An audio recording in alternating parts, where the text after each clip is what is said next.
Imagine checking your mail and finding 4,000 love letters. Oh, wow.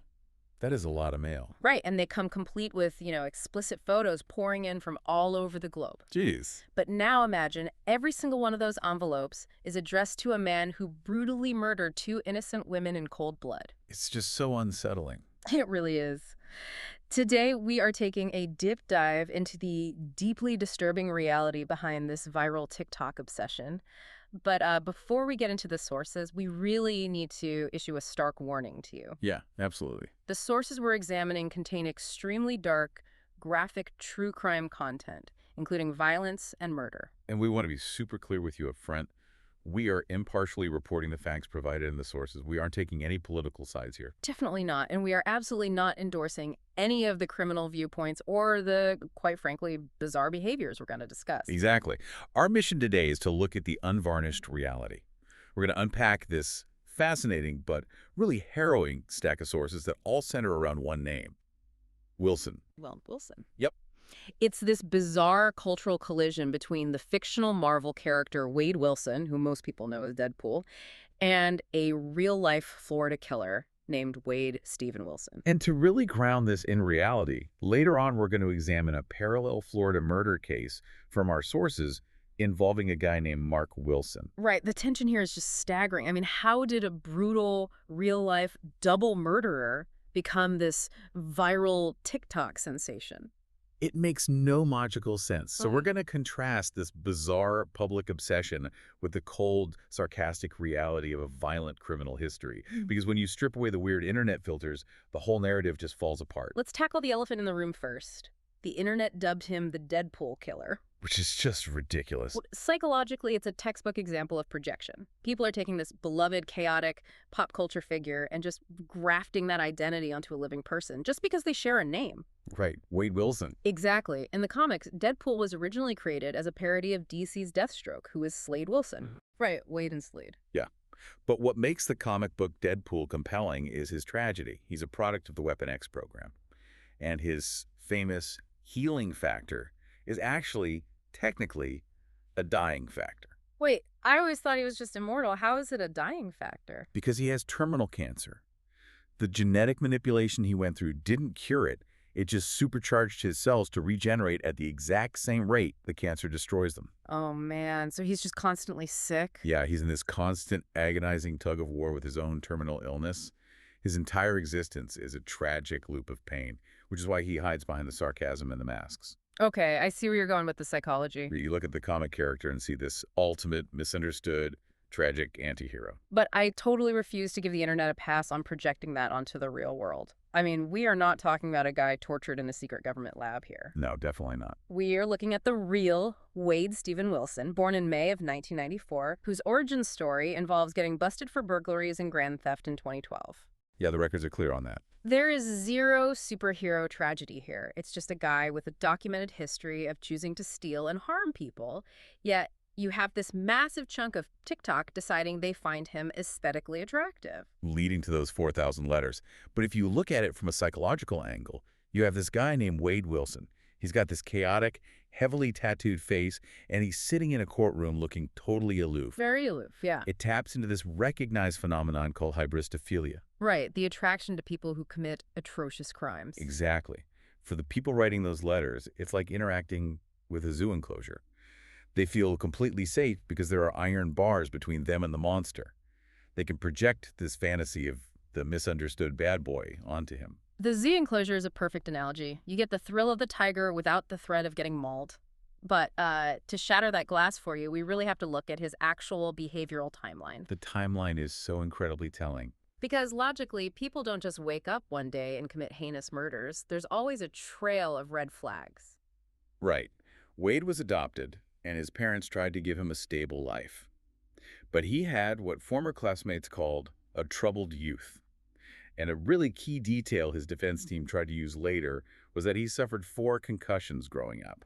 Which, look, you might be listening to this and thinking, well, traumatic brain injuries are serious. They are. Sure, and defense attorneys love using brain trauma as a mitigating factor to avoid the death penalty. They argue the defendant couldn't regulate their impulse control. Right, the broken brain defense. Exactly. But when we look at his specific actions over the years, this was not just impulsive snapping. In 2015, he was acquitted of sexual battery and kidnapping. After a woman alleged he assaulted her in his SUV. Right, and an acquittal is an acquittal, but logically, he was constantly hovering around severe violence. And then the timeline takes this completely surreal turn in 2018. Wade gets entangled in the Denise Williams trial. Oh, this part is wild. It really is. Yeah. For those who don't know, Denise Williams was the center of an infamous murder conspiracy. While Wade was incarcerated, he actually shared a cell with Brian Winchester. The trigger man. Yes, the man who actually pulled the trigger for Denise. I mean, think about the prison ecosystem required for this. Wade is serving time, and he's suddenly rubbing elbows with a high-profile hitman. And Winchester's panicking about loose ends, so he offers Wade a $20,000 payout. In a manila envelope, no less. Yeah, and a manila envelope to take care of Winchester's wife. Meaning a hit. Which, to be fair, Wade actually reported to the police. But it just proves my point about his environment. He's marinating in this ecosystem of calculated murder. Yeah. He knows the price of a human life. It definitely bled over into his own behavior. By February 2019, his ex-girlfriend, Kelly Matthews, reports a terrifying attack. She told police he choked her. Which is a massive red flag. Strangulation in domestic cases is one of the absolute highest statistical predictors of future homicide. He was practicing. Exactly. And that escalation peaked on October 7th, 2019. That day is just a nightmare. It totally shatters any of those misunderstood bad boy illusions. Wade met Christine Melton at a bar. They went back to her duplex. Right. And after her friend left, while Christine was asleep, completely vulnerable in her own bed, he strangled her. And then stole her car. Yes. And hours later, he spots Diane Ruiz walking down the street. She was a bartender, a mother of two, engaged to a man named Scott Hannon. She was just going about her day. Totally.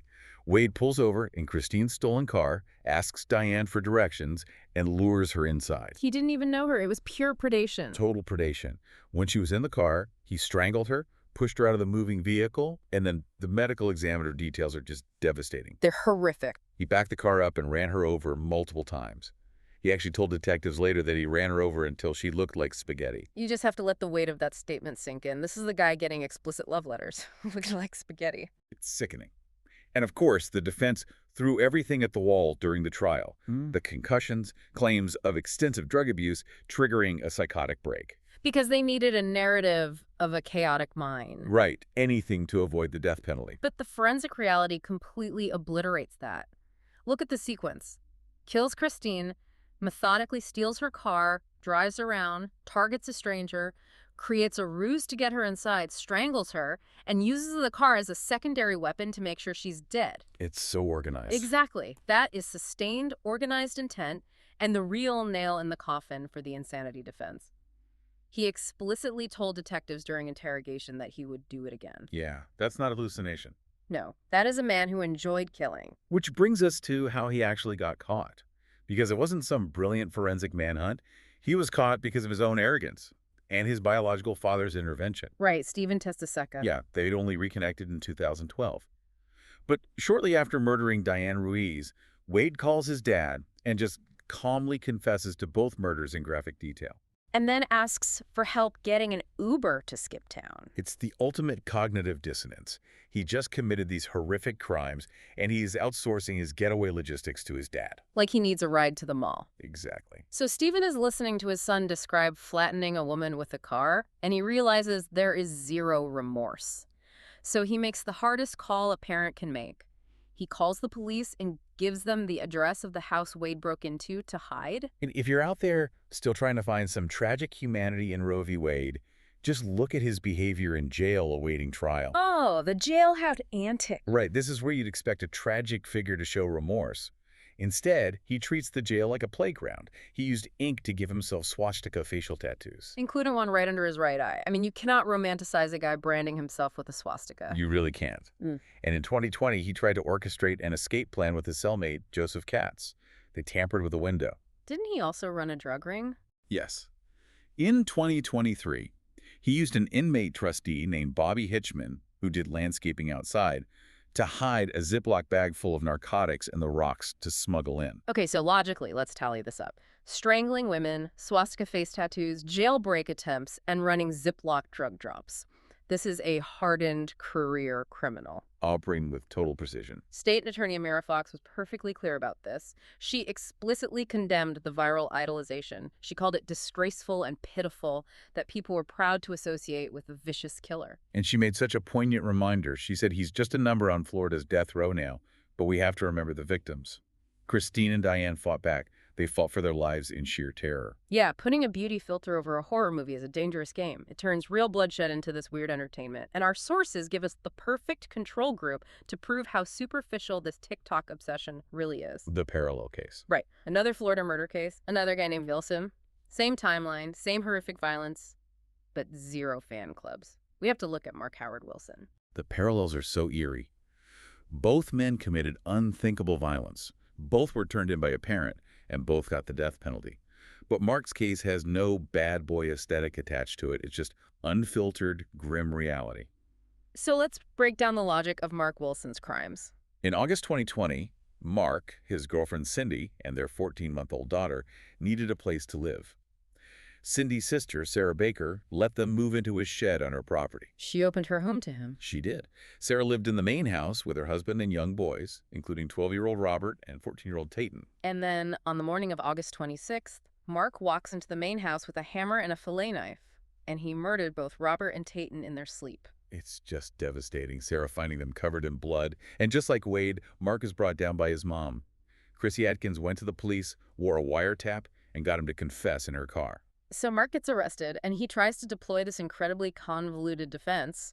First, he claimed he had to kill the boys because they were abusing his 14-month-old daughter. Which the police proved was a complete fabrication. Total lie. Zero evidence. So when that failed, he pivoted to the substance abuse strategy. He claimed extreme meth intoxication gave him selective amnesia. Right. He wanted them to think he blacked out and the drugs took over. But let's dissect the cold logic of that meth defense. He claims his memory is totally blank for the murders. Yet he perfectly remembered the exact roads he drove that morning. He accurately recounted specific sexual details with his girlfriend from hours prior. It's just too convenient. It's medically impossible to perfectly compartmentalize your memory like that. You remember street names, but forget swinging a hammer. It's a calculated lie. And the medical examiner's report completely dismantled the idea of a chaotic accident. Tayton actually woke up. He had defensive wounds. He fought back. He did. Investigators found his bloody handprints smeared on the wall, and forensics showed Mark deliberately switched weapons mid-attack. Right, he started with the fillet knife. Yeah, realized it wasn't efficient enough, and methodically switched to the hammer to ensure both boys were dead. And that weapon switch is exactly what proves premeditation. The judge classified the murders as CCP cold, calculated, and premeditated, because the night before, Mark sat on the porch and calmly sharpened that fillet knife. You don't prep a weapon for a spontaneous blackout. Exactly. You sharpen a blade because you're planning a massacre. That is the reality of true crime to you listening. It's calculated brutality. It's a bloody handprint on a wall. It's not a misunderstood anti-hero. 2 young boys asleep in their home. 2 women just living their lives, ripped away. Looking at Wade and Mark side by side forces us to confront how we consume this media. Because both committed premeditated atrocities. Both used flimsy excuses, brain trauma, meth, fake abuse claims. Both were turned in by parents who chose the truth over family, and both are on death row. But only one gets thousands of love letters. Yeah, it's sick. The overarching takeaway from these sources is that true crime is not a comic book. The bodies are real. The grieving families are real. Which brings me to a final thought I want to leave you with today. What's the thought? Well, if you read the comics, Wade Wilson Deadpool has a unique superpower. He breaks the fourth wall. Right, he talks directly to the audience. Yeah, he acknowledges he's in a fictional narrative. It's a fun meta device. But look at real life. When thousands of people log onto TikTok and project superhero fantasies onto a real murderer, when they send explicit letters to a man who ran a mother over until she looked like spaghetti, aren't we the ones breaking the wall? Wow. We are actively breaking the wall between fiction and reality and dragging a comic book fantasy into a literal graveyard. When society does that, we're writing a fictional script over real life horror, and the internet gets to just turn off their screens and walk away. But the victims, Christine Melton, Diane Ruiz, Robert Baker, Tate Baker, they paid the ultimate price for that reality. We owe them the dignity of the truth. We have to keep that wall intact. Absolutely. Thank you for joining us on this deep dive. Take care of yourself and remember to stay grounded in reality.